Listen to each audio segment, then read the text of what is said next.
Flame Over! Flame Over is an isometric, arcade-ish firefighting game wherein Infernal Industries' tower is burning down to the ground, and you, the lone firefighter called Blaze, must save the day. Now there are people trapped inside too, so you'd better save them as well if you want, along with some cats who somewhat look a lot like Snowball from The Simpsons. The game is a one-credit game wherein if you die, you go back.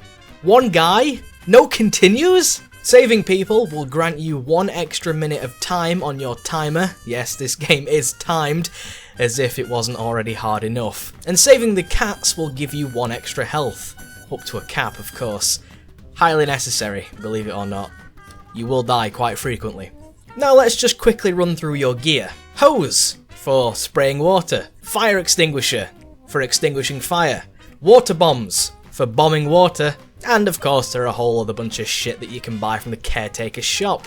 But then again, that is randomised, so you can't really tell what you're gonna get. Then again, the entire game's randomised, so realistically, how could I even review this? But then again, you can get some thermal goggles, so they're pretty good. I mean, the thermal goggles kind of tell you where the fires are, and the whole game's about putting the fires out, so getting the thermal goggles, it can actually help you out quite a lot. Along with the defibrillator, so if someone gets hit by fire, you can run up and defib them, revive them. There you go, fantastic. I mean, I suppose I could go on and describe all of these items just off the top of my head, but to be honest, there are so many of them, and I haven't really used all of them, so I can't really tell you what everything does. But I do like the holy water. Holy water is good. It gives people health when you shoot the water at them. Fantastic. Right, so I did mention the caretaker, who does sell you your improvements and such, items and consumables and all that guff. So let's talk about the rest of the goons in the game.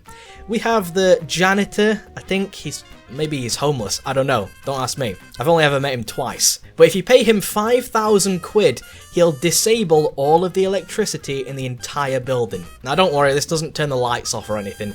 It just disables all electrical fires, which electrical fires can only be removed using the fire extinguisher. And if you get water on them, sometimes the fires can come back. So essentially, the bane of my existence.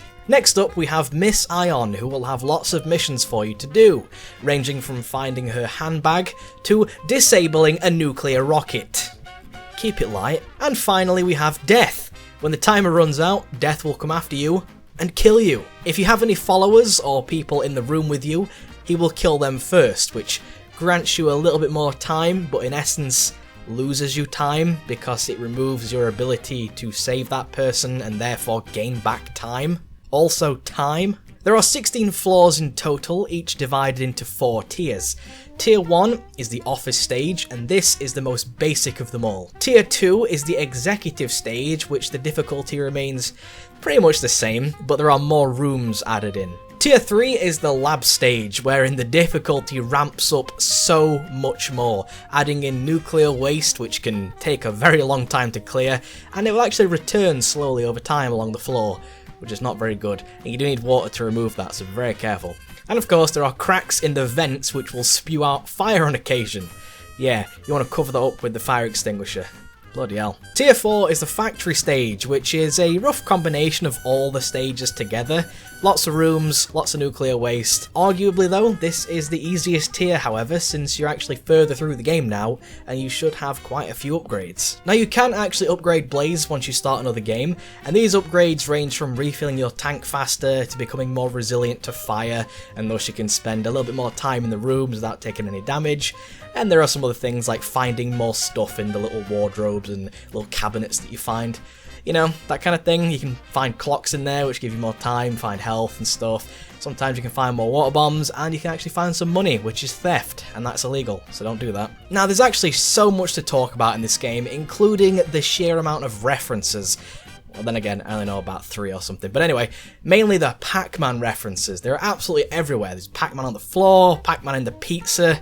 Crazy. But if you die, and you manage to get back to the place where you died on your next run through, you can actually retrieve your soul and get back the gear and money you had on your last run.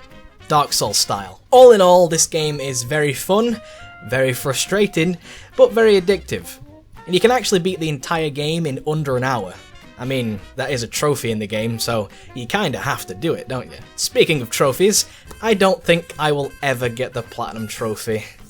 Oh my god, all the crap you have to do. The trophies in this game are tough as balls. I'm not gonna give up though. I will get this platinum trophy. Maybe. Flame Over is available on the PS4, PS Vita and Steam. It's a very fun arcade style game and I'm having a great time with it, even if the trophies make me pull my own teeth out. So, Flame Over, I recommend it. Oh, and the music is fantastic. You can't forget that.